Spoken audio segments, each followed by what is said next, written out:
इतिहास में ना कुछ शब्द ऐसे होते हैं जो अपने आप में एक पूरा विवाद लेके आते हैं। और जिजिया, भाई वो तो इस लिस्ट में सबसे ऊपर है।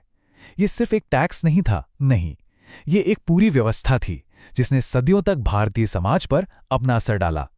तो आज चलिए इसी जिजिया की कहानी की परतें खोलते हैं और समझने की कोशिश करते हैं कि आखिर इसकी हकीकत क्या थी। तो सवाल ये उठता है कि ये था क्या? क्या ये वाकई सिर्फ धर्म के नाम पर जुल्म का एक तरीका था, या फिर इसके पीछे कोई प्रैक्टिकल वजह भी थी, जैसे मान लीजिए एक तरह का सिक्योरिटी चार्ज? बस यही वो गुत्थी है जिसे हम आज मिलकर सुलझाने वाले हैं। अच्छा, तो इस पहेली को सुलझाने का हमारा रोडमैप क्या है? सबसे पहले हम देखेंगे कि जिजिया को लेकर आम सोच क्या है।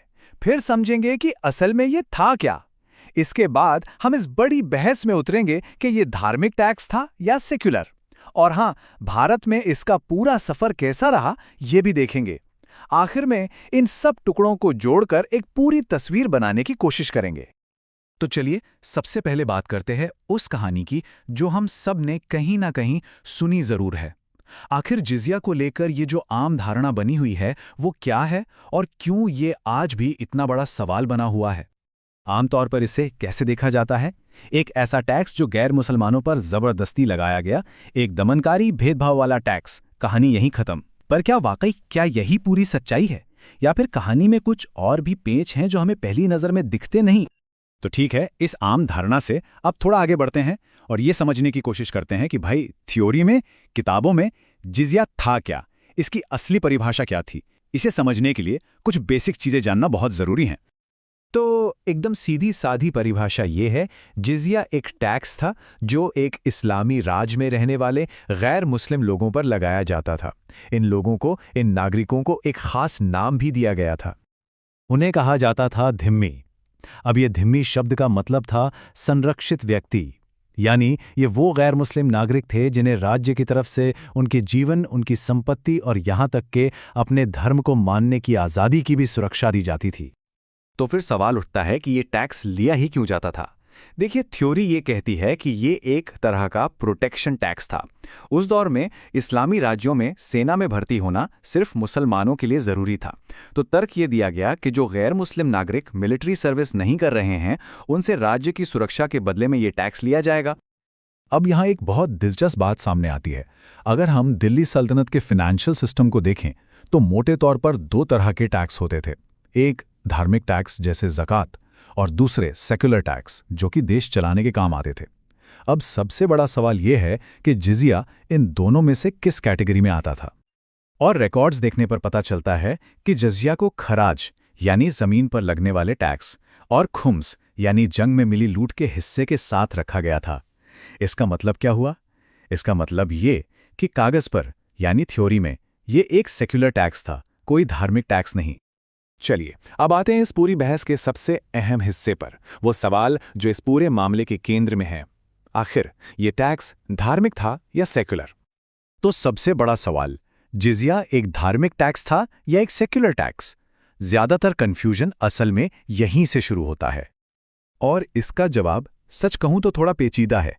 देखिए, लगाया तो ये धर्म के आधार पर गया था, मतलब सिर्फ गैर मुसलमानों पर, लेकिन इसका जो बताया गया मकसद था वो सेक्युलर था, यानी सुरक्षा देना। तो इस लिहाज से कागजी तौर पर ये एक सेक्युलर टैक्स था। तो ये तो हो गई थ्योरी की बात। अब देखते हैं कि जब ये थ्योरी जमीन पर उतरी, प्रैक्टिस में आई, तो क्या हुआ। अब शुरू होता है चौथा हिस्सा, भारत में जिजिया का सफर, जहां सिद्धांत और असलियत का टकराव हुआ। भारत में जिजिया की कहानी में कई उतार चढ़ाव हैं, बिल्कुल एक रोलर कोस्टर की तरह। इसकी शुरुआत होती है 712 ईस्वी में। सदियों तक इसे अलग अलग तरीकों से लागू किया गया।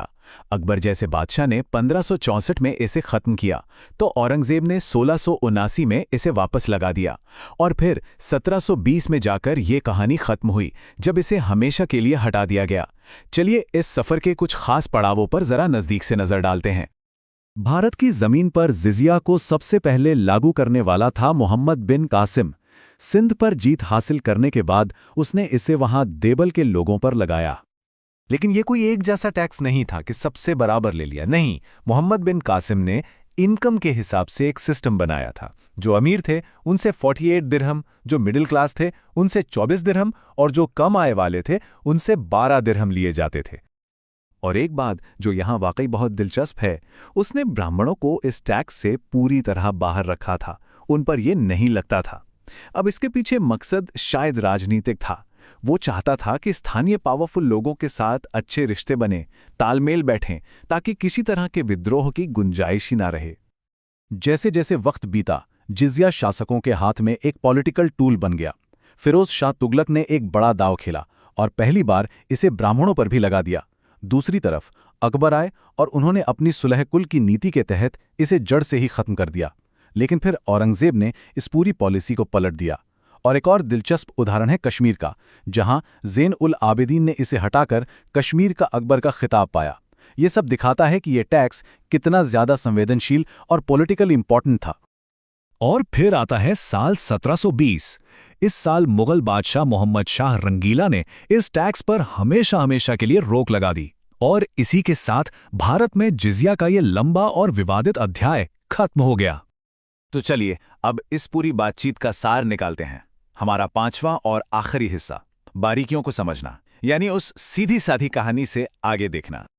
तो इस पूरे विश्लेषण से हम क्या समझ सकते हैं? पहली बात कि कागज पर जिज़िया राज्य की सुरक्षा के बदले लिया जाने वाला एक सेक्युलर टैक्स था। दूसरी बात, इसे लागू करने का तरीका हर शासक और हर इलाके में जमीन आसमान का फर्क रखता था। तीसरी, इसका इस्तेमाल सिर्फ पैसा इकट्ठा करने के लिए नहीं बल्कि एक राजनीतिक हथियार के तौर पर भी हुआ। और चौथी और सबसे अहम बात, इसकी थियरी और असलियत के बीच जो एक बड़ी खाई थी, उसी ने इसे इतना विवादास्पद बना दिया।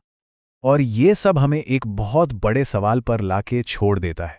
वो सवाल ये है कि जब हम किसी भी पॉलिसी के इरादे यानी उसकी नीयत और उसके असल अमल के बीच के फ़र्क को समझना शुरू करते हैं, तो इतिहास को देखने का हमारा नज़रिया कितना बदल जाता है।